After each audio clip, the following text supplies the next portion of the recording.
Welcome. I'm Lee Cowan, and this is Here Comes the Sun, a closer look at some of the people, places, and things we bring you every weekend on Sunday morning. Filmmaker and writer Sarah Polley has had success both in front and behind the camera. But as she explains to our Anthony Mason, being a child star was anything but enjoyable. She grew up on film sets, acting from the age of 4. Did you like being a child actor? By and large, it was a terrible experience. Get away!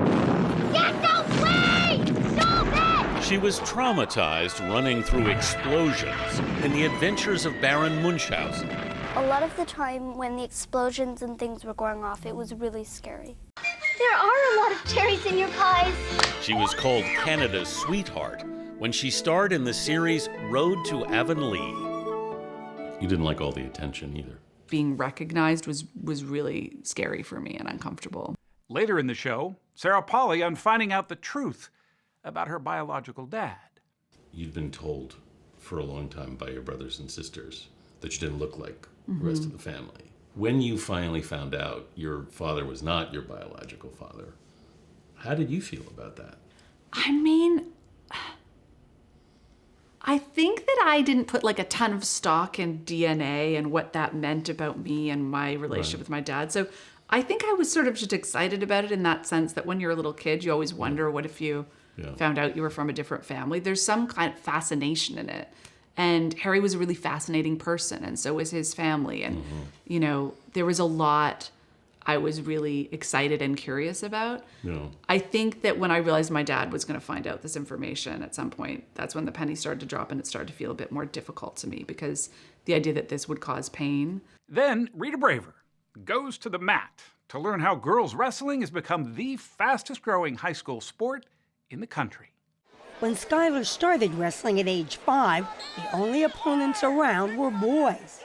Did they say, she's a girl, I'm going to beat her easily? And were they surprised? People said that for a long time, but What happened? I just kept proving them wrong. She's someone that has broken the glass ceilings and opened the doors for those other girls.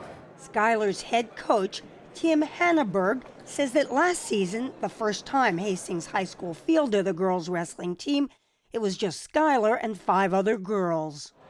This year we had 18 girls in our program, so we've tripled in size since last year. I already have girls begging and pleading and wanting to join the sport for next year because of the girls I have in it right now. That's all coming up right here on Here Comes the Sun. The peaks and valleys of Sarah Polley's personal life, from the spotlight of childhood stardom to the trauma of sexual assault, have all been laid out in her unflinching memoir. She told her Anthony Mason how those experiences shaped her into the filmmaker she's become. Action. In Sarah Polley's film, Women Talking, the women in a cloistered religious community have been sexually abused. We know that we are bruised and infected and pregnant and terrified and insane, and some of us are dead. They decide to vote. It is a part of our faith to forgive. On whether to leave. Is forgiveness that's forced upon us true forgiveness? What these women are talking about is literally breaking down one world and building a next. The screenplay, adapted from a book by Miriam Taves, was written by Polley, who's also the film's director. You were reluctant to direct at first. Yeah, so I have 3 little kids.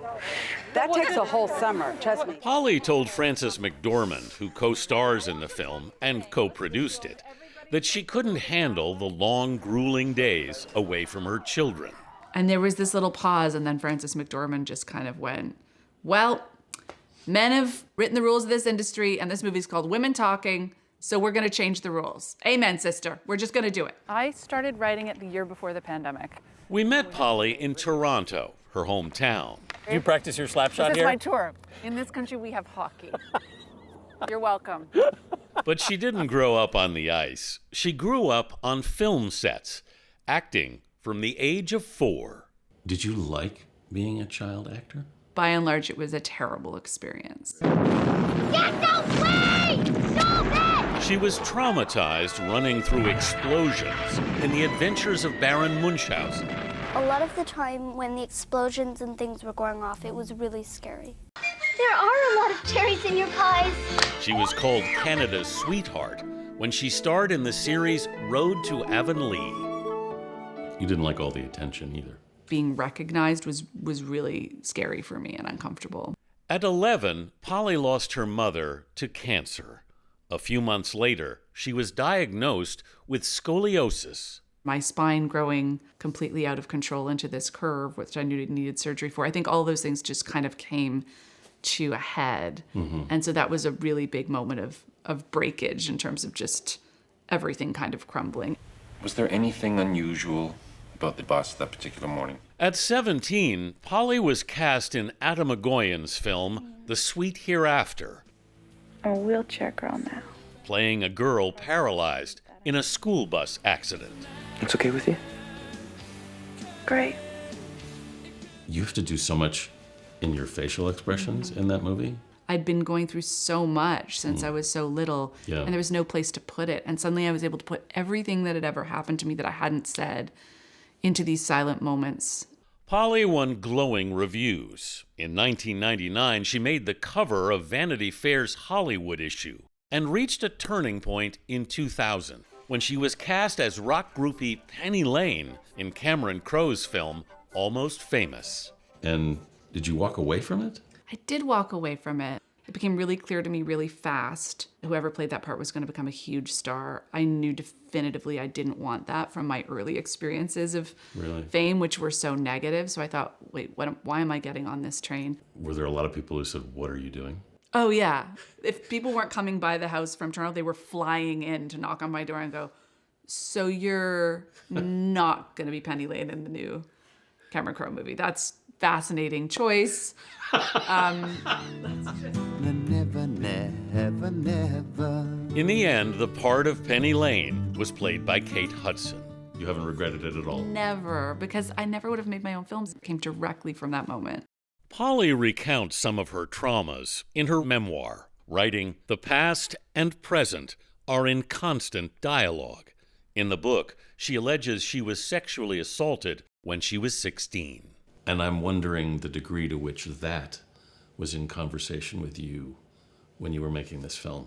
I think a lot of experiences I had as a young woman, I think they made their way into the process of thinking about this film, absolutely. Do you feel you look at yourself any differently after re-examining a lot of this? After I told those stories, I did feel lighter. I just have a buoyancy now that I don't think I had before. Has that buoyancy in any way changed the way you approach filmmaking, do you think? Yeah. I think I approach filmmaking with a lot of gratitude now. And action! I didn't have a second that went by that I wasn't so grateful to be there every day.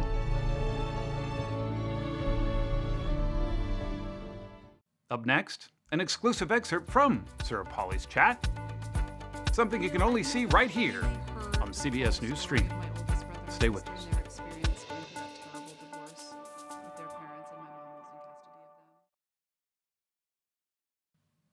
As promised, here's more from Anthony Mason and Sarah Polley. In reading your book, you strike me as an extraordinarily resilient person. You see me in a good moment. But thank you. I appreciate that. No, it's like, what next? I mean, you've asked yourself a lot of questions about your childhood and working in the film industry. How do you think you got through it? You know, I did have a lot of stuff happen to me, which I don't think I totally realized until I was writing the book. Yeah. And I saw other people's responses as having, wow, you've gone through so much. And I don't sort of walk around the world feeling that way. I think I walk around feeling like I've been extraordinarily lucky, which is also a true story. Yeah. So I think that helps, is that I generally see myself as somebody who's been given a lot, not just the hard things that have happened. Mm-hmm. But I think the more I think about it, I do think I have this very deep, unwavering faith in people's inherent goodness. Mm-hmm. I really do believe people are good. And even when people have behaved terribly, even when they behave terribly towards me, I don't think that ever goes away, me trying to figure out how they got there and why, when I know they're a good person. Like it just, that for me is this essential kernel of belief. And I think that is really propulsive and helpful. And I think that maybe does make you resilient. You've been told for a long time by your brothers and sisters that you didn't look like the rest of the family. When you finally found out your father was not your biological father, how did you feel about that? I mean, I think that I didn't put like a ton of stock in DNA and what that meant about me and my relationship with my dad. So I think I was sort of just excited about it in that sense that when you're a little kid, you always wonder what if you found out you were from a different family. There's some kind of fascination in it. And Harry was a really fascinating person, and so was his family. And, you know, there was a lot I was really excited and curious about. I think that when I realized my dad was going to find out this information at some point, that's when the penny started to drop and it started to feel a bit more difficult to me because the idea that this would cause pain was really scary. Did you, in the course of interviewing aside from your father's response, which, as you said, was so magnanimous, in the course of interviewing your siblings and the people around your family, was there anything that particularly shocked you? You know, I'd never really heard the full story of my oldest brother and sister and their experience going through that terrible divorce with their parents and my mom losing custody of them. And that was heartbreaking, that part. And I think more heartbreaking than I knew.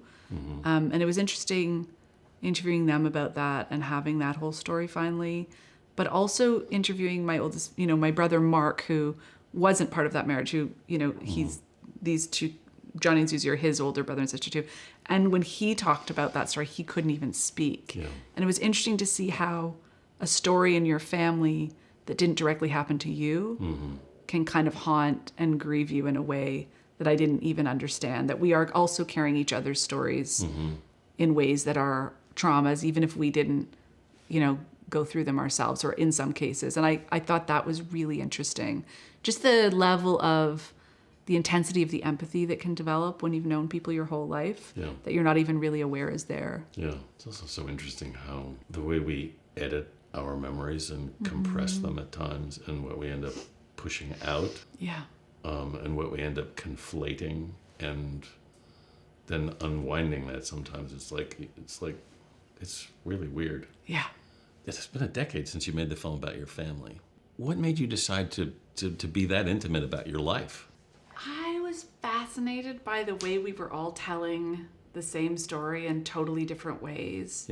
And the ways that those versions lined up with how we were making sense of our own lives. And I got really obsessed with this notion of narrative and our attachment to it. So I think we all have these stories.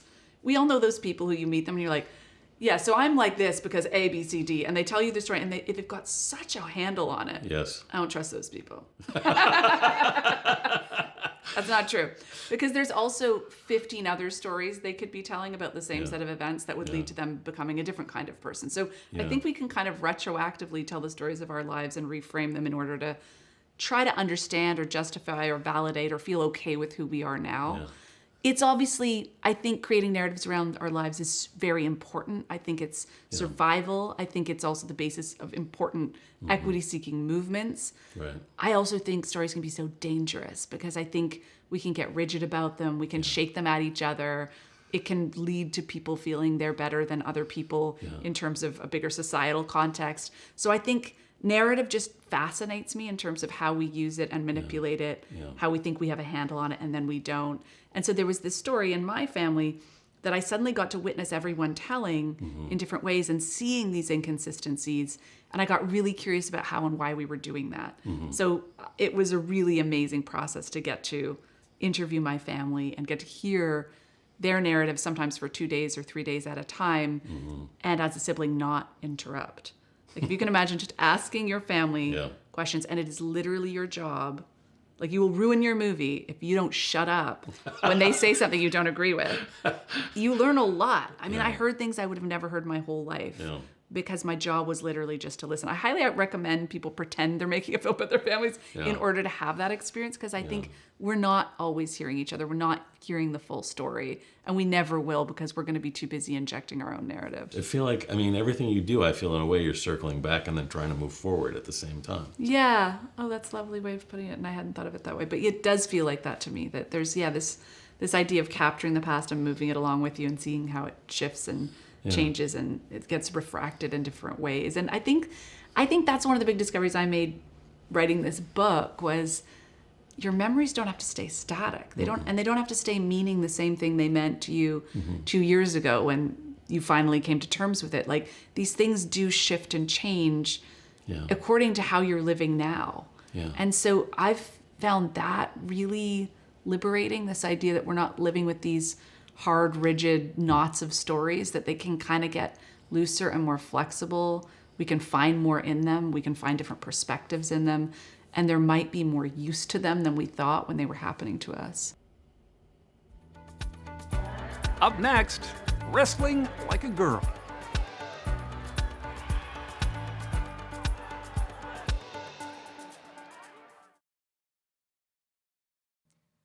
Welcome back.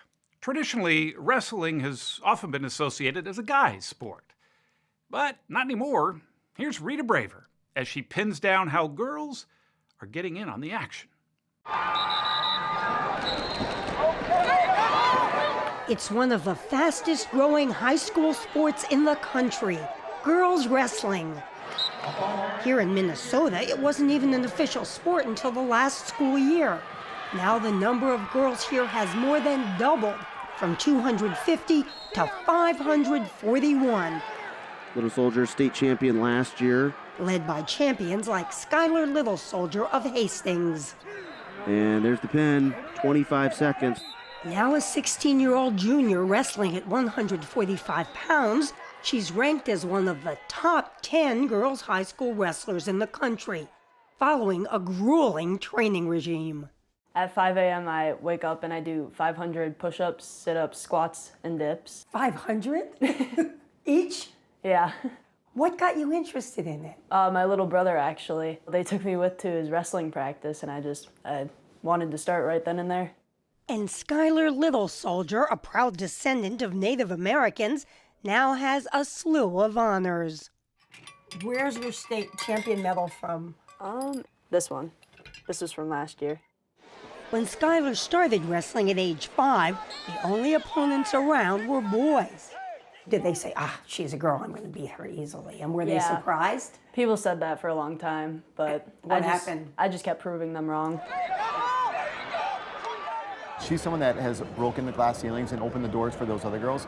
Skylar's head coach, Tim Hannaberg, says that last season, the first time Hastings High School fielded the girls' wrestling team, it was just Skylar and 5 other girls. This year we had 18 girls in our program, so we've tripled in size since last year. I already have girls begging and pleading and wanting to join the sport for next year because of the girls I have in it right now. And just try and go down and grab the back of her heel like that. Wrestling is a powerful sport for girls because it teaches them how to own their space, their voice, and their body. Every time you get knocked down, you have to get back up. Sally Roberts is a major reason that girls wrestling has taken off. She's founder of the advocacy organization Wrestle Like a Girl. What does that mean to you? I was at a wrestling tournament and this little girl came up to me and she was so upset. And I said, "What's going on?" She said, "I just beat this kid wrestling and he said it doesn't matter because I wrestled like a girl." I said, "Wait a minute, I'm a 2-time world bronze medalist and if he wanted to win, maybe he could wrestle like a girl too. Like, there's no shame in that." So we took that name and we honored it and we owned it. Roberts says she grew up in a stress-filled home and was constantly in trouble.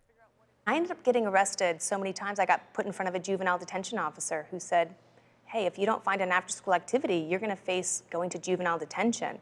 She says wrestling turned her life around. After winning many titles and a stint in Army Special Forces, she started Wrestle Like a Girl in 2016. Back then, there was 6 states in the union that recognized girls' high school wrestling as an official sport. That's all? Yes. Today there are 38 with more on the way. American women have won gold medals in wrestling at the last 2 Olympics, but they have not received as much attention as other champions. Fast speed, fast speed, fast speed! In part, Sally Roberts says, because of the false perception that the sport is not feminine. Yep, forward, forward, forward, forward. Yeah. That's Don't tell that to the girls who attended this workshop at American University in D.C. The media has always portrayed like contact sports as so masculine and something girls couldn't touch because we're fragile and so it was just like, why not break that stereotype? And I was like, no, it's for guys. I don't want to do that. I want to be a cheerleader. And then I realized, I was like, hey, this is kind of fun. What do you think about wrestling? It's fun and aggressive. And at the Minnesota State Championships, where 9th grader Lauren Elsmore of Pine Island was a contestant, her dad, who coaches boys wrestling, acknowledged that he'd made a mistake in trying to keep his then 8-year-old daughter from joining. I'm like, Dad, please let me wrestle. And he's like, no, no. My initial response was, no, girls didn't wrestle. He relented, and before long, Lauren found a girls' program. I gotta actually practice, experience other girls on the mat. You still would wrestle boys from time to time, and how did they react when you beat them? Some of them would like cry and throw their headgear. But now that there's like girls wrestling starting up, they're starting to like, what's a good word for that? Respect? Respect. And they're not getting so upset. And as for respect, Skylar Little Soldier just took her 2nd state title. What's ahead? I have the same dream that I'm working towards every day. What is your dream? Olympic gold medalist. You know, that's a pretty good dream. Yeah.